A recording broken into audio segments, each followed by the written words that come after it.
चुनाव में संचालक महोदय ने काफी विस्तार से इस चुनाव की रूपरेखा को आपके बीच में रखा और मैं समाजवादी पार्टी के प्रत्याशी के रूप में आपके बीच में 13 तारीख को होने जा रहे इस विधानसभा उपचुनाव के लिए आपसे सहयोग, आपका समर्थन और आपका आशीर्वाद देने के लिए आपके बीच में आए।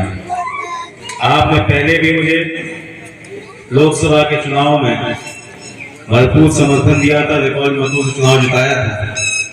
आज पुणे में आपके बीच में आपसे फिर से आपका आशीर्वाद देने के लिए आया। मुझे उम्मीद है कि आपके क्षेत्र जो कि समाजवादी पार्टी का जिसने हमेशा मान बढ़ाया, कठिन से कठिन परिस्थिति में आपने पार्टी को हमेशा चुनाव जिताने का काम किया और चुनाव में भी आप लोग ऐतिहासिक मतों से समाजवादी पार्टी को चुनाव में जिताएंगे।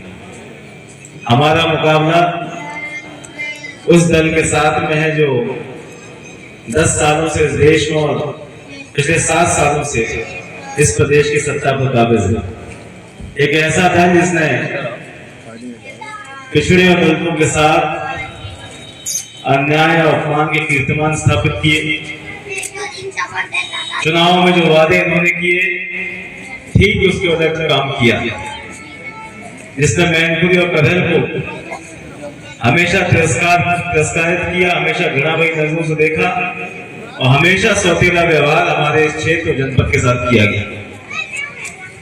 अभी आपने देखा चुनाव से पहले प्रदेश के मालूम करेल में आई तमाम बड़ी बड़ी बातें की, लेकिन एक भी जनता से जुड़े मुद्दे पर ना तो जवाब दिया, ना किसी गांव में जाकर देखा कि यहाँ की स्थिति क्या है और ना ही जनता से संवाद किया।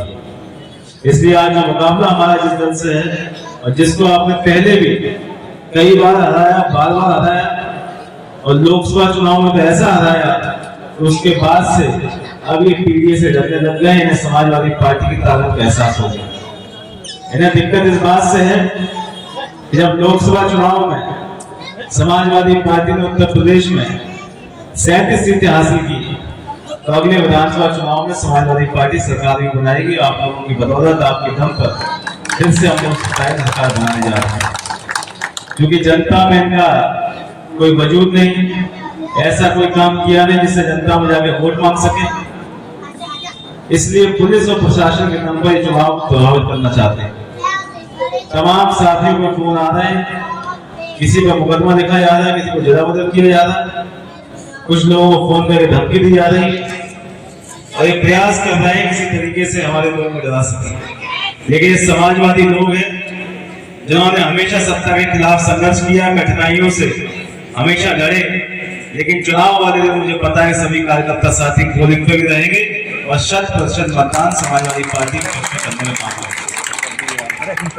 मुख्यमंत्री जी ने चुनौती दी कि अयोध्या की हार का बदला हम करेल से लेंगे और राष्ट्रीय अध्यक्ष ने चुनौती स्वीकार की और कहा कि पूरे प्रदेश में सबसे बड़ी हार भारतीय जनता पार्टी की हम लोग करेल से करके देंगे और उनकी इस बात का मान और सम्मान रखने की जिम्मेदारी आपके हम सबके ऊपर है।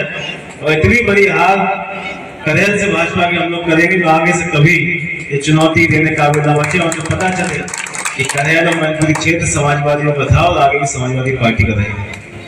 अभी तमाम भाजपा के लोग मेरी जानकारी में आया गांव गांव जाकर कभी रिश्तेदारी की दुहाई दे रहे हैं, कभी जाति का वास्ता दे रहे हैं और लोगों को भावनात्मक रूप से उनका वोट देना चाहते हैं।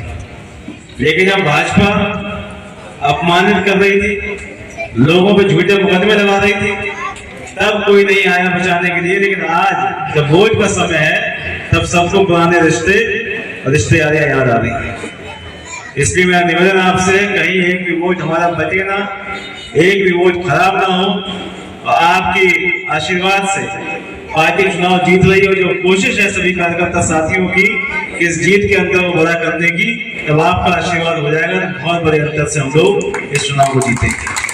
बातें तो बहुत हुई बताने के लिए, लेकिन क्योंकि आगे भी कई सारे कार्यक्रम में लोग इंतजार कर रहे हैं, मेरा निवेदन आपसे है कि हो सकता है 13 तारीख तक आपके बीच पुणे ना आ पाऊं, मेरे निवेदन को आज आप स्वीकार करें। हमारी इस बात को अपने गांव के साथ साथ आसपास के गांव तक पहुंचाएं और सभी लोगों से निवेदन करें कि समाजवादी पार्टी के पक्ष में मतदान करें।